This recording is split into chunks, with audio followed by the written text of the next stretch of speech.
실망감 요 부분 때문에 일단 하락이 나왔죠. 양마켓 구글과 애플에서 1등을 차지했습니다. 오늘도 8% 상승을 하네요.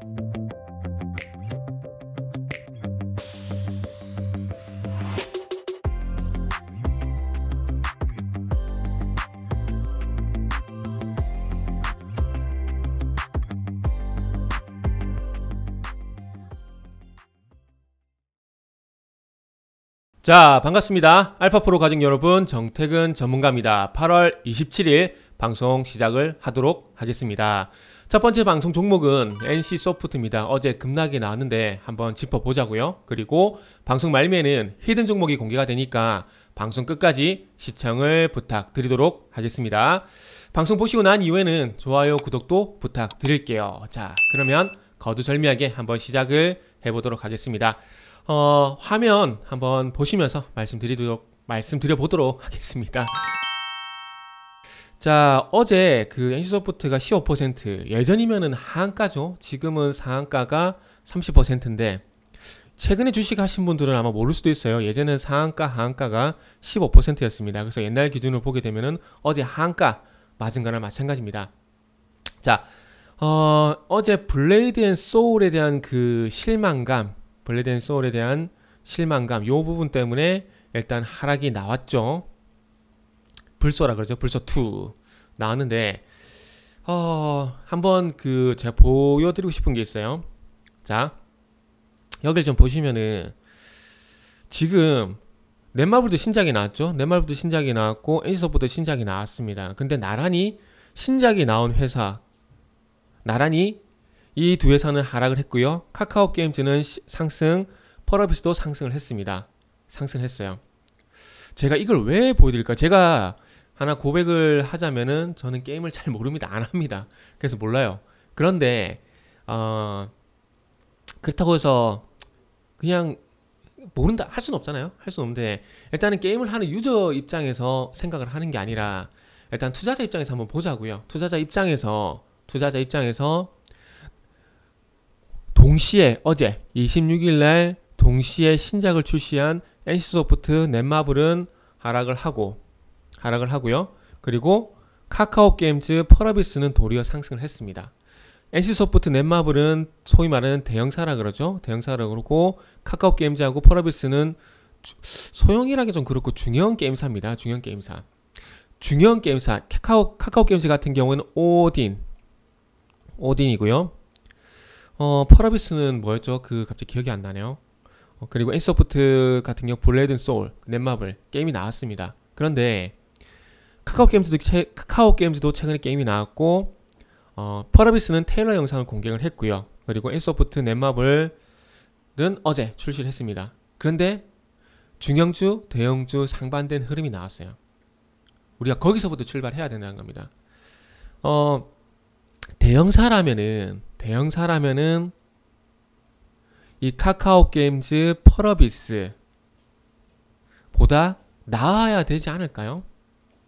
그러니까 무슨 얘기 하고 싶냐면은 양쪽 모두 신작이 나왔습니다. 신작이 나올 거고요. 그런데 NC소프트, 넷마블의 게임이 이 카카오게임즈에 나온 오딘보다 월등하게 우월할까요? 게임이? 우월하게 NC소프트의 리니지를 해야 된다는, 리니지가 아니군요. 그 블레이드 앤 소울을 해야 된다는 그 이유가 있을까요? 어제 분명히 실망감이라고 그랬거든요. 실망감. 그리고 유저들이 게시판에 게임이 별로라고 하는 그런 악성 댓글도, 악성 게시물도 기업 입장에서 생각하면 악성 게시물이고 조금 부정적인 게시물이 올라가고 이랬습니다. 왜 올라갔을까요? 실망했대요. 실망. 근데 그 실망이 어디서 나온 실망일까요? 카카오게임즈, 펄어비스가 진행하고 있는 그리고 만들고 있는 게임보다 그렇게 월등하게 좋지가 않다라는 겁니다. 대형사잖아요. 대형 게임사지 않습니까? 그런데 카카오게임즈, 펄어비스보다 그렇게 월등하게 나은 점이 없다라는 거. 제가 볼 때 그 문제인 것 같아요. 그 문제. 그리고 오딘이 출시가 됐을 때 대비해서 분위기가 상당히 좀 좋지가 않아요. 자, 우리 카카오게임즈 한번 볼게요. 제가 카카오게임즈 같은 경우에는 제가 넥슨 GT X란 게임을 한번 예를 들게 되면서 제가 언급을 좀 드렸었거든요. 넥슨 GT가 언제냐면은 여기 2017년 여기 이때 당시에 넥슨 GT에서 X라는 게임이 나오게 되면서 이 사전 예약자 수가 폭발적으로 증가를 했고, 그리고 이 앱마켓에서 매출 1위를 했다는 소식이 나오게 되면서 상승을 했었고, 요거를 예를 들게 되면서 최근에 카카오 게임즈 마찬가지로 상승할 수 있다라고 예를 들어 드렸습니다. 요거는 유튜브 홈페이지에 한번 찾아보세요. 있습니다. 그런데 지금 잘 아시다시피 카카오 게임즈 오딘이 출시가 됐을 때는 사전 예약자도 많았었고, 게임에 대해서 평가도 좋았었고, 앱마켓에서도 리니지를 제끼게 되면서 리니지를 제꼈죠. 양마켓, 구글과 애플에서 1등을 차지했습니다. 그런데 자, 블레이드 소울 볼게요. 블레이드 소울은 지금 분위기가 완전히 반대예요. 오딘이 나왔을 때 대비해서. 실망감, 사전 예약자 수는 746만 명 정도 예약을 하게 되면 상당히 예약은 높았습니다. 예약은 높았지만은 중요한 건 실망감에 대한, 게임에 대한 부정적인 평가가 나오고 있고, 앱마켓에도 그렇게 오딘이 나왔을 때만큼 그렇게 매출도 그렇게 뜨지는 않고 있습니다. 그리고 오늘까지도 마찬가지로 실망감에 대한 얘기가 나오고 있는 상황이고요. 어떻게 해석하는 게 맞을까요? 이런 상황을. 자, 다시 원점으로 가볼게요. 자, 결국에는 자, 이런 얘기를 조합을 해서 한번 우리가 판단을 해보자고요. 대형사, 중형사, 그리고 요것도 한번 볼게요. 혹시 이 도깨비였구나. 죄송합니다. 도깨비라는 게임의 트레일러 공개, 혹시 이 트레일러 화면 보셨어요? 제가 게임의 주된 주체가 물론 30대, 40대도 상당히 많이 합니다.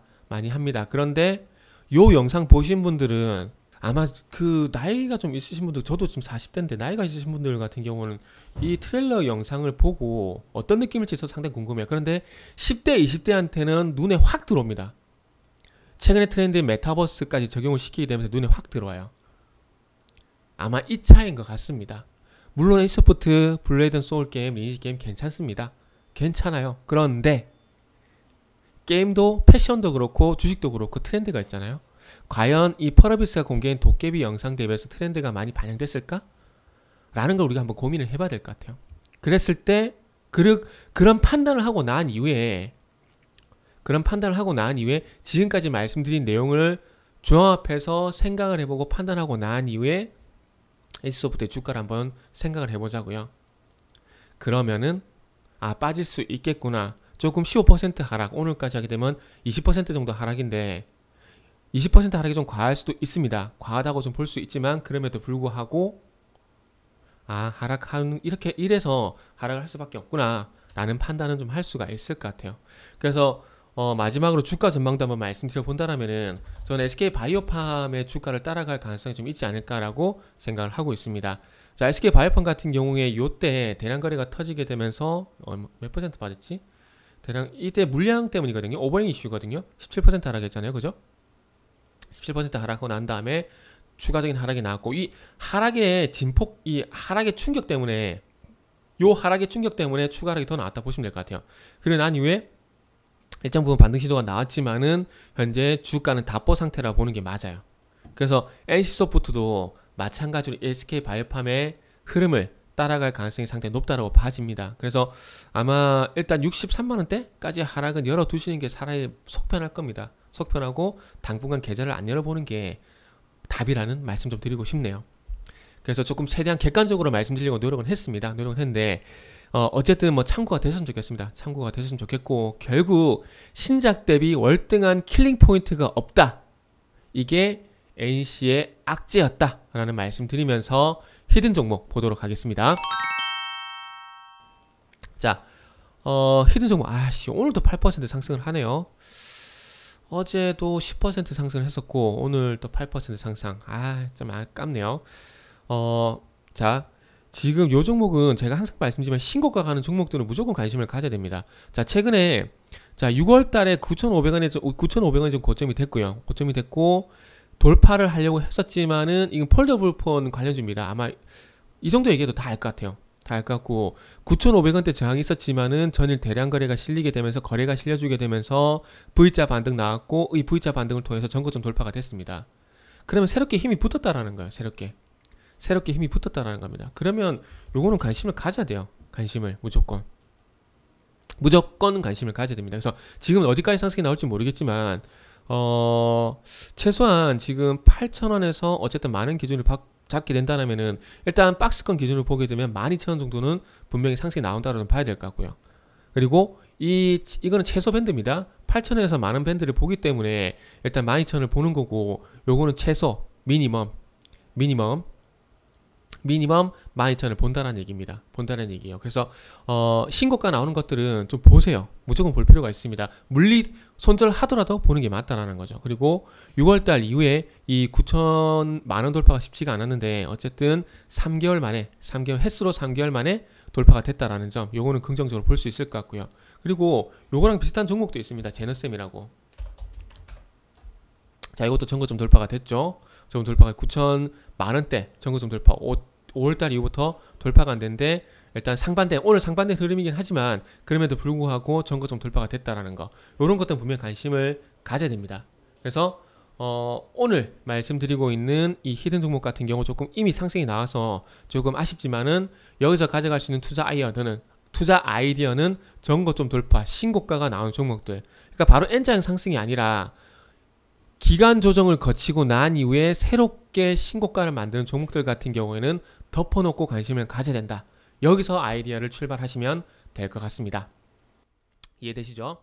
자, 그래서 히든 종목은 홈페이지에서 확인이 가능합니다. 자, 여기서 마무리하도록 할게요.